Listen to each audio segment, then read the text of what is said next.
সত্যি বলতে আমি কিছু বিষয়ে খুব বিভ্রান্ত। একটা শব্দ আমি ঠিকমতো শুনিনি। Wait, I feel nervous. তাদের কারণে আপনি ইসলাম গ্রহণ করেছেন।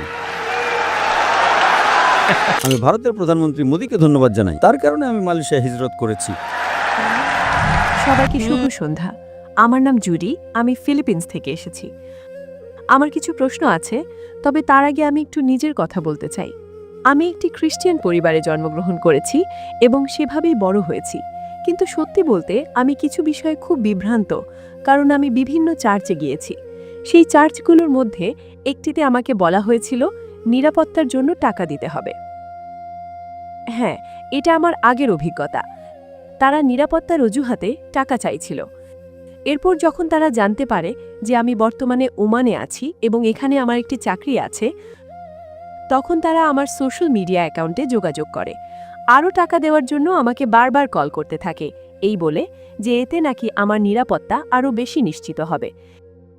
কিন্তু আমি জানি নিরাপত্তা টাকা দিয়ে কেনা যায় না। এই বিষয়টি আমাকে খুব নার্ভাস করে তুলেছে। I feel nervous, sorry.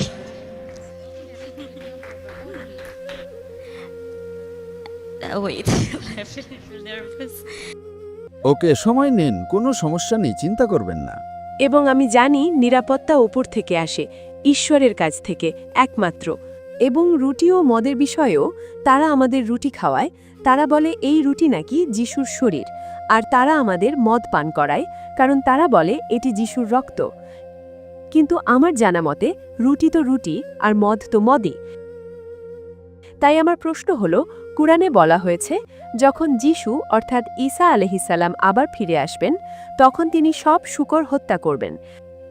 তাই আমি জানতে চাই, যদি তিনি শূকরগুলো হত্যা করেন তাহলে পৃথিবীর কি উপকার হবে? এবং আরেকটি প্রশ্ন, যদি তিনি শূকর পছন্দ না করেন তাহলে শুরুতেই কেন তিনি এগুলো সৃষ্টি করলেন? এবং আমার দ্বিতীয় প্রশ্ন হলো, দুঃখিত বোন, একটা শব্দ আমি ঠিকমতো শুনিনি। যীশু খ্রিস্ট মেরে ফেলবেন শূকর, শূকর? সেটাই আপনি বলেছেন না? হ্যাঁ। আপনি বলেছেন যীশু খ্রিস্ট শূকর মেরে ফেলবেন। হ্যাঁ বোন, হ্যাঁ, চালিয়ে যান। দ্বিতীয় প্রশ্ন? এবং আমার দ্বিতীয় প্রশ্ন, আমি কিভাবে জানব যে ইসলাম সত্য ধর্ম? মাশাআল্লাহ বোন, দুটো প্রশ্ন করেছেন।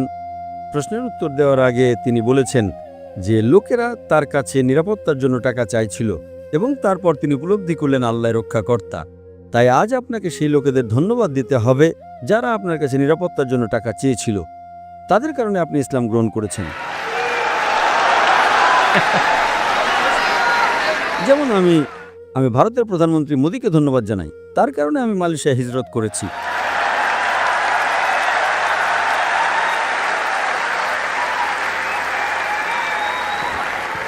আমি নবীর পদাঙ্ক অনুসরণ করছি।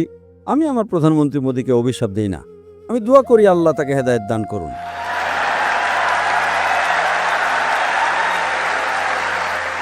তাই বোন, আপনাকে সেই লোকদের ধন্যবাদ দিতে হবে যারা নিরাপত্তার জন্য টাকা চেয়েছিল। এখন আপনার দুটো প্রশ্নে আসছি। আপনার প্রথম প্রশ্ন ছিল যে আপনি পড়েছেন যে তারা আপনাদের রুটি এবং মদ দিত, এবং তারপর কোরআনে উল্লেখ আছে, আপনি বলেছেন যে ঈসা আলাইহিস সালাম তার দ্বিতীয় আগমনে শূকরদের মেরে ফেলবেন। বোন, সেটা হাদিসে উল্লেখ আছে, কোরআনে নয়। কিন্তু আপনার তথ্য সঠিক। সহিহ হাদিসে নবীর বাণীতে তার দ্বিতীয় আগমনে তিনি আসবেন, তিনি ক্রুশ ভাঙবেন এবং শূকর হত্যা করবেন। কেন তিনি এটা করবেন? কারণ বোন, খ্রিস্টান বিশ্বে একটা ভুল ধারণা আছে যে মদ পান করা ভালো এবং শূকর খাওয়া ভালো। আসলে যদি আপনি বাইবেল পড়েন, বাইবেল স্পষ্টভাবে এফিসিয়ান্স বইয়ের অধ্যায় নম্বর 5 আয়াত নম্বর 18-তে উল্লেখ করে, মদ পান করে মাতাল হয়েও না। প্রভার্বস বইয়ের অধ্যায় নম্বর 20 আয়াত নম্বর 1-এ উল্লেখ আছে মদ একটা উপহাসকারী। তাই বাইবেল অনুযায়ী দুই জায়গায় বলা হয়েছে মদ নিষিদ্ধ, তবুও খ্রিস্টানরা মদ পান করে। বাইবেলে বেশ কয়েক জায়গায় শূকরের মাংস নিষিদ্ধ করা হয়েছে। যদি আপনি পড়েন, যদি আমি আমার আলোচনা শোনেন, উল্লেখ আছে ডিউটেরোনমি বইয়ের অধ্যায় নম্বর 14 আয়াত নম্বর 8-এ, লেভিটিকাস বইয়ের অধ্যায় নম্বর 11 আয়াত নম্বর 7 এবং 8-এ, শেষেতে বুক অব আইজিয়া অধ্যায় নম্বর 65 আয়াত নম্বর 4-এ শূকরের মাংস নিষিদ্ধ। যদিও এটা নিষিদ্ধ, অধিকাংশ খ্রিস্টান শূকরের মাংস খায়, কিন্তু আমরা মুসলিমরা খাই না। তাই আমি বলি, আমরা মুসলিমরা খ্রিস্টানদের চেয়েও বেশি খ্রিস্টান। যদি খ্রিস্টান মানে হয় ঈসা মাসীহ আলাইহিস সালামের শিক্ষা অনুসরণ করা, আমরা মুসলিমরা খ্রিস্টানদের চেয়েও বেশি খ্রিস্টান। তাই যখন ঈসা আলাইহিস সালাম তার দ্বিতীয় আগমনে আসবেন, কোরআন সূরা মাইদার অধ্যায় নম্বর 5 আয়াত নম্বর 116-তে বলে, সেদিন তিনি বলবেন, তিনি আল্লাহ সুবহানাহু ওয়া তাআলাকে জিজ্ঞেস করবেন, আমি তাদের কখনো আমার ইবাদত করতে বলিনি, কিন্তু তিনি বলেছিলেন, উবুদুল্লাহ আল্লাহর ইবাদত করো, রাব্বি ওয়া রাব্বুকুম, my lord and your lord. যিনি আমার প্রভু এবং তোমাদের প্রভু। তাই ঈসা মাসীহ আলাইহিস সালাম তাদের কখনো ইবাদত করতে বলেননি। এবং কোরআন সূরা নিসায় বলে, কোরআন সূরা মাইদা অধ্যায় নম্বর 5 আয়াত নম্বর 72-এ বলে, লাকাদ কাফারাল্লাযিনা ক্বালু, তারা কুফরি করছে যারা বলে ঈসা আলাইহিস সালাম ঈশ্বর। ওয়া ক্বালা আল মাসীহ, কিন্তু ঈসা মাসীহ আলাইহিস সালাম বলেছিলেন, ইয়া বনি ইসরাইল, হে বনি ইসরাইল, উবুদুল্লাহ আল্লাহর ইবাদত করো, রাব্বি ওয়া রাব্বুকুম, যিনি আমার প্রভু এবং তোমাদের প্রভু। ইন্নাহু মান ইউশরিক বিল্লাহ যে কেউ আল্লাহর সাথে শরীক করে, ফাকাদ হারামাল্লাহু আলাইহিল জান্নাহ, আল্লাহ তার জন্য জান্নাত হারাম করে দেবেন, ওয়া মাওয়াহুন নার ওয়া মা লিজালিমিন মিন আনসার, এবং আগুন হবে তার বাসস্থান, এবং পরকালে তার কোনো সাহায্যকারী থাকবে না। ঈসা মাসীহ আলাইহিস সালাম বলেছিলেন, ইন্নাহু মান ইউশরিক বিল্লাহ যে কেউ আল্লাহর সাথে শরীক করে, ফাকাদ হারামাল্লাহু আলাইহিল জান্নাহ, আল্লাহ তার জন্য জান্নাত হারাম করে দেবেন, ওয়া মাওয়াহুন নার ওয়া মা লিজালিমিন মিন আনসার, এবং আগুন হবে তার বাসস্থান, এবং পরকালে তার কোনো সাহায্যকারী থাকবে না। তো এটা খ্রিস্টানরা, যেমন আপনি আগে ঠিকই বলেছেন, তারা মনে করে যীশু খ্রিস্ট ঈশ্বরত্ব দাবি করেছিলেন। এবং আমি গতকাল আমার আলোচনায় বলেছিলাম, বাইবেলের কোথাও একটা দ্ব্যর্থহীন স্পষ্ট বিবৃতি নেই, বাইবেলের কোথাও একটা অস্পষ্টতাহীন বিবৃতি নেই যেখানে যীশু খ্রিস্ট মসীহ আলাইহিস সালাম নিজে বলেছেন যে আমি ঈশ্বর, অথবা যেখানে তিনি বলেছেন আমার উপাসনা করো। যদি কোনো খ্রিস্টান আমাকে এমন কোনো আয়াত দেখাতে পারে বাইবেলে যে কোনো জায়গা থেকে, কোনো দ্ব্যর্থহীন বিবৃতি, কোনো অস্পষ্টতাহীন বিবৃতি, আমি ডক্টর জাকির নায়েক আজই খ্রিস্টান ধর্ম গ্রহণ করতে প্রস্তুত।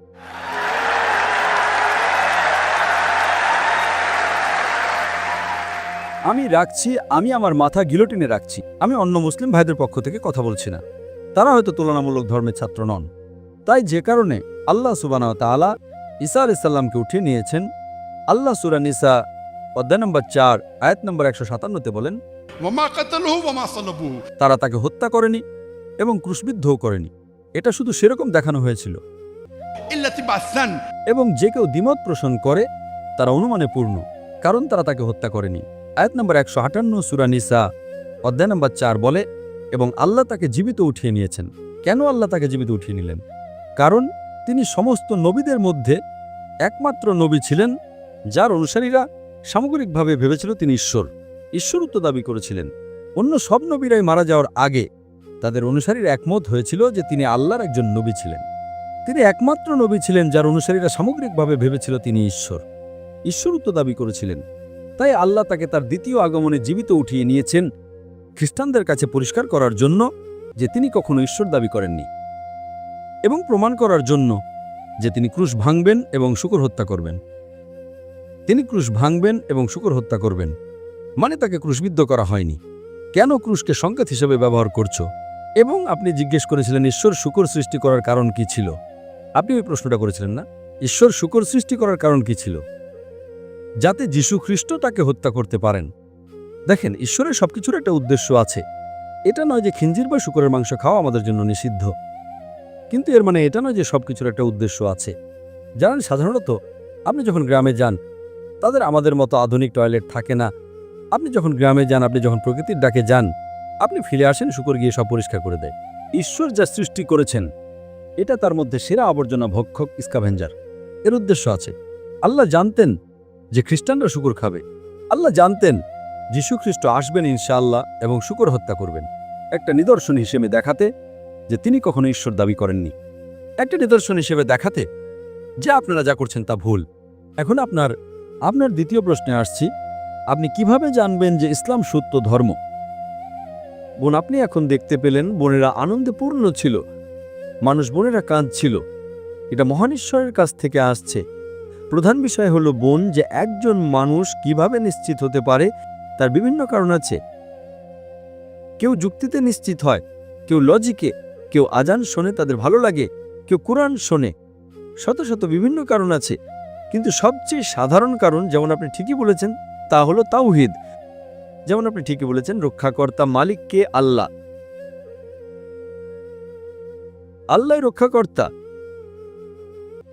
আপনি জানেন, লোকেরা চায়নি আমি ওমানে আসি। আপনি হয়তো সেটা শুনেছেন। ভারতের নিউজ মিডিয়ায় ছিল যে ডক্টর জাকির নায়েক ওমানে এলে তাকে গ্রেপ্তার করা হবে।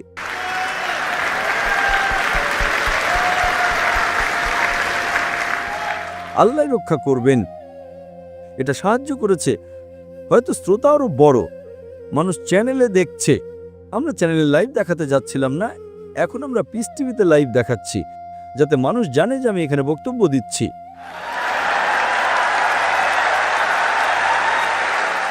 আল্লাহ রক্ষা করেন এবং আল্লাহর উপর আমাদের বিশ্বাস আছে এবং আমরা আমাদের হোমওয়ার্ক করি। আমরা ব্যাকগ্রাউন্ড দেখেছি, ওমান খুব ভালো দেশ, খুব শান্তিপূর্ণ দেশ, তাদের কারোর সাথে মারামারি নেই, তাদের নিজস্ব নিয়ম আছে আলহামদুলিল্লাহ। আল্লাহ বলেন ঈশ্বরে বিশ্বাস রাখো এবং তোমার উট বাঁধো। আমরা আমাদের উট বাঁধি, আমরা ঈশ্বরে বিশ্বাস করি এবং আমি এখানে এসে খুব খুশি এবং আমি ভালোবাসা দেখেছি। আমি 2 বছর, আমি আগে 2 বার এসেছি, কিন্তু এবার আমি যা দেখলাম তা অন্যরকম কিছু। মাশাআল্লাহ, মানুষ ভালোবাসা, দয়া, এবং এটাই ইসলামের সৌন্দর্য। আপনি জানেন মানুষ পার্থক্যের কারণে সুবিধা নেওয়ার চেষ্টা করে। আল্লাহ কোরআনে সূরা ইমরানের 3 নম্বর অধ্যায়ের 103 নম্বর আয়াতে বলেছেন, ওয়াতাসিমু বিহাবলিল্লাহি জামিআ ওয়া লা তাফরাকু। আল্লাহর রজ্জুকে শক্ত করে ধরো এবং বিভক্ত হয়ো না। আমরা মুসলিমরা কোরআনের কারণে ঐক্যবদ্ধ এবং নবী মুহাম্মদ সাল্লাল্লাহু আলাইহি সাল্লামের কারণে। আমরা ছোটখাটো পার্থক্য নিয়ে ঝগড়া করি না। মানুষ ইসলাম গ্রহণ করার প্রধান কারণ হলো ঈশ্বরের ধারণা, আল্লাহ রক্ষাকর্তা, তিনি হাফিজ, এবং তাওহীদের কারণে আপনি আল্লাহ সুবহানাহু ওয়া তাআলার একত্ব খুঁজে পান। এবং যখন আপনি কুরআন পড়েন এবং আপনি বিভিন্ন উপায়ে এটি বুঝতে পারেন, এটি বুদ্ধিজীবীকে অনুপ্রাণিত করতে পারে, এটা একজন সাহিত্যের সাথে ভালো এমন ব্যক্তিকে অনুপ্রাণিত করতে পারে, এটা একজন সাধারণ মানুষকে অনুপ্রাণিত করতে পারে। সেটাই কোরআনের সৌন্দর্য। প্রতিটি আয়াত বিভিন্ন উপায়ে বোঝা যেতে পারে, প্রতিটি একজন ব্যক্তিকে অনুপ্রাণিত করছে। তাই আলহামদুলিল্লাহ। এবং সেখানে এবং আমার আলোচনায় আমি যে প্রথম আলোচনাটি দিয়েছিলাম, আপনি উপস্থিত ছিলেন কিনা, যে কোরআন একটি বৈশ্বিক প্রয়োজনীয়তা, এবং আমি সেখানে বলেছিলাম এটা একটা চ্যালেঞ্জ দেয়। আপনি কোরআনকে ভুল প্রমাণ করতে চান, আপনি প্রমাণ করতে পারেন, এবং মানুষ চেষ্টা করেছিল এবং তারা এটা করতে পারেনি। তাই কোরআন পৃথিবীর বুকে একমাত্র বই, একমাত্র ধর্মীয় গ্রন্থ যা পবিত্রতায় আছে, এবং এটা আপনাকে দেখায় কিভাবে নিজেকে ভুল প্রমাণ করতে হয়।